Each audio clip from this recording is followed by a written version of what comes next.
On this week's Ultimate Sporting Weekend, I'm exploring the Highlands of Scotland and one of its greatest sporting events, as well as conquering its highest mountain.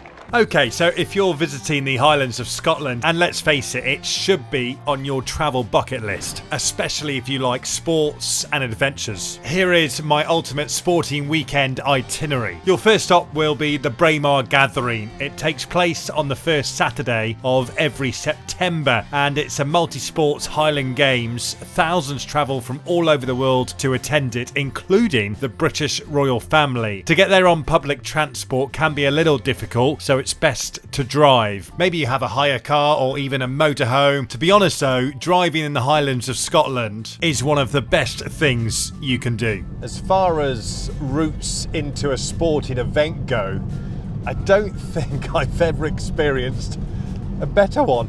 If you're travelling from the south, you'll take the A93 towards Braemar, which passes through the famous Glenshee ski resort, and then signposts will direct you to the Braemar car park. You'll take the old military road, passing Braemar Golf Club.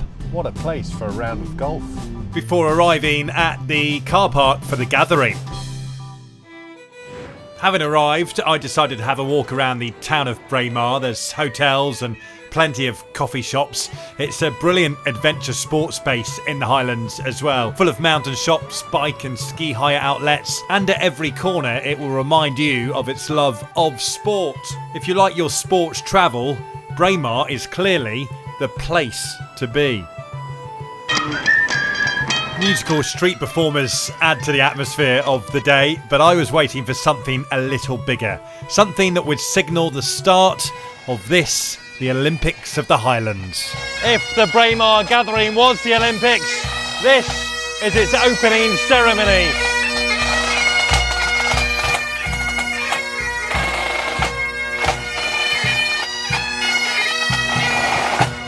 I follow the pipe band into the event, eager to see what the setting will look like. Tickets for general admission, by the way, are just £15 or £25 for a reserved seat. You can book them online or even on the day if you find yourself in the area.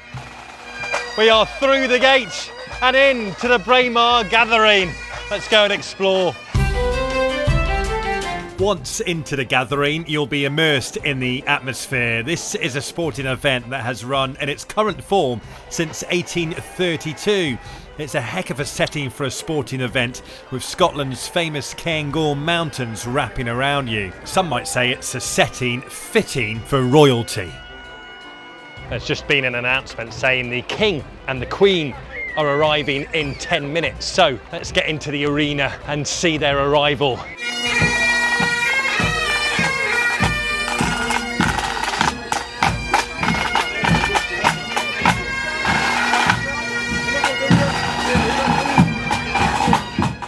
The King and Queen arrive in their royal car before settling into the royal box. Once again, give Balliter Pipe Band a round of applause today. Once the King had settled in, it was time to watch some sports. And whether you have a reserved seated ticket or general admission, the vantage points all over are good, and the games provide all sorts of events to soak up. It's very difficult to know really where to look. The field in the middle of the Braemar Gathering, packed full of thousands of fans, but there's so much going on at the moment. We've got a tug of war, we've got the tossing of the caber, got running races. It's a busy day for the eyes. Come on everyone, let's hear a big cheer for them. Right in the centre of the arena, race championship, 80 metre start. Alan Hamilton, yes. Away from the sporting action, there are merchandise stores so you can pick up something to remember the event by, as well as local shops for any local produce or mementos you may like. There's also plenty of food and drinks outlets around the arena to tuck into. You can also bring your own snacks and drinks, along with your own picnic seats and rugs, etc., to make the day that you want to have. You'll get stamped on entry too, so you can come and go from the event throughout the course of the day. Just one word of warning though. If you don't like bagpipes, this probably isn't the sports event for you. But one thing is for sure, don't leave before the Royals. Their entry and exit is something brilliant to witness.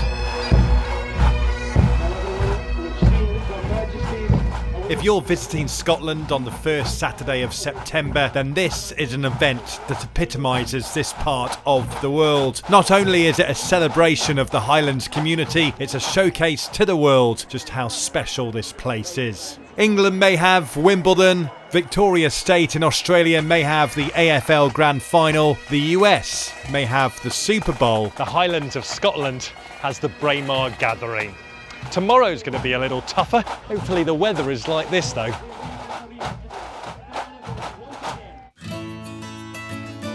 Overnight I stayed at the Highlander Hotel in Newton Moor, it's near Dalwhinnie. It meant much of the 3-hour drive from Braemar to my next destination was covered before a night's sleep ahead of an almighty challenge today.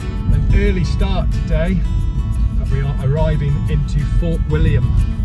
Fort William is known as the adventure capital of the UK, and it is home to one of the biggest adventures the country has to offer.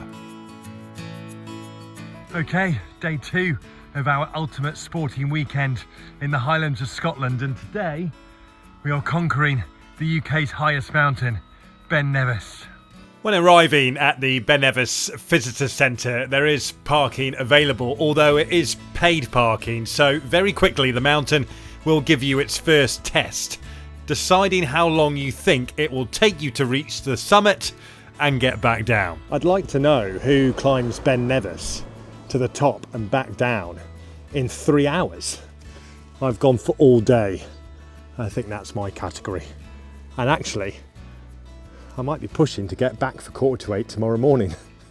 Now, I have done full guide videos to reach the summit of Ben Nevis, so for more details, check those out on my Sports Travel Tom channel. But for a quick overview, you'll begin the hike by climbing up and out of the glen. It's a foggy start to the day, but the forecast suggests it's going to be clear at the summit. Something quite atmospheric about the fog and the bagpipes in the background. And that's the Ben Nevis Inn you can just about see in the fog. It's a brilliant place to have a drink once you've completed this adventure.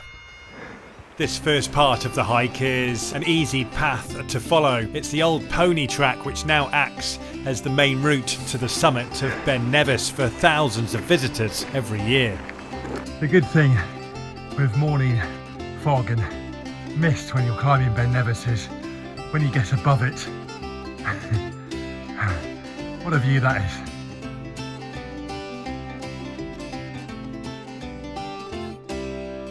After about an hour of hiking, you'll reach this bridge before bearing left and climbing higher, every step getting you closer to the summit at 4,413 feet.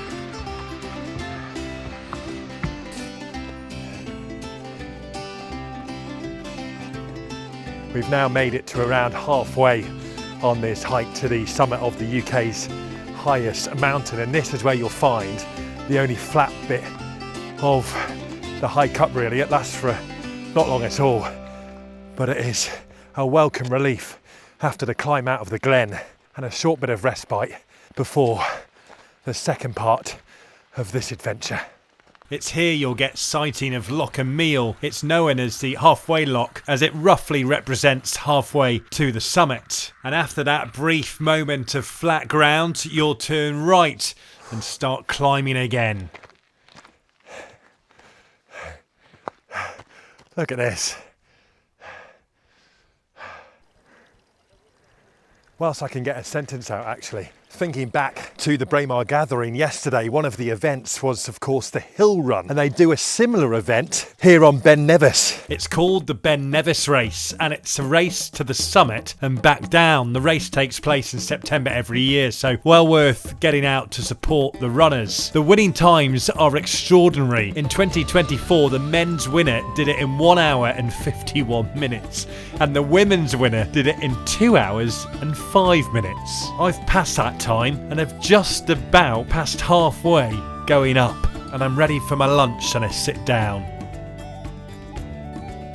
Can't stop for long though. It's time for the switchback section, arguably the toughest part of this hike. I call this a sort of third quarter if you like, and this will take you up into the higher echelons of Ben Nevis before you get onto the final straight leading towards the summit. Let's keep climbing. The switchback section will feel like it's never ending, but you've just got to keep putting one foot in front of the other, and the summit will eventually arrive. It's funny, on the 2 previous hikes I've done of Ben Nevis, it's been cold, windy, wet, snowing, blizzards, and I would have loved it to be like this. Blue skies. Now though, 3/4 of the way up the mountain, it's very warm. I'd quite like it to be cold and raining again. It was refreshing. It can be a long slog, Ben Nevis, so do remember to take breaks whenever you need them. And of course, make sure you embark on Ben Nevis with all the kit you may need. Waterproofs, layers of clothing, summer clothing, winter clothing, first aid kits, survival blankets, head torches, food, plenty of water, and of course a fully charged phone as well. Thankfully on Ben Nevis there is a signal all the way up on the mountain path, but don't underestimate how varying the conditions can be. This was my last visit to the mountain. The weather could not stay on my side.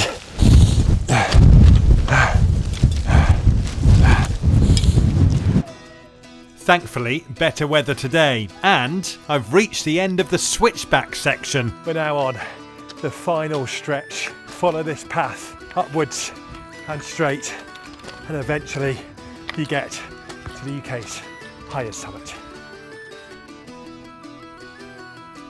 The summit is in sight. It is just there. Remember though, stay on the path. Don't cut across. I know that looks tempting to cut across there, but what you can't see is, and especially in the winter, you can't really see it if it's windy or raining or snowing. That is a massive drop there, so make sure you stay on this path all the way to the summit. Talking of the summit, welcome to the summit of Ben Nevis, everybody. That is quite the conclusion to my ultimate sporting weekend, exploring the Highlands of Scotland. thanks for watching this ultimate sporting weekend in the Highlands of Scotland. Please do subscribe, it really helps, and comment below with any questions from the Highlands. Bye for now.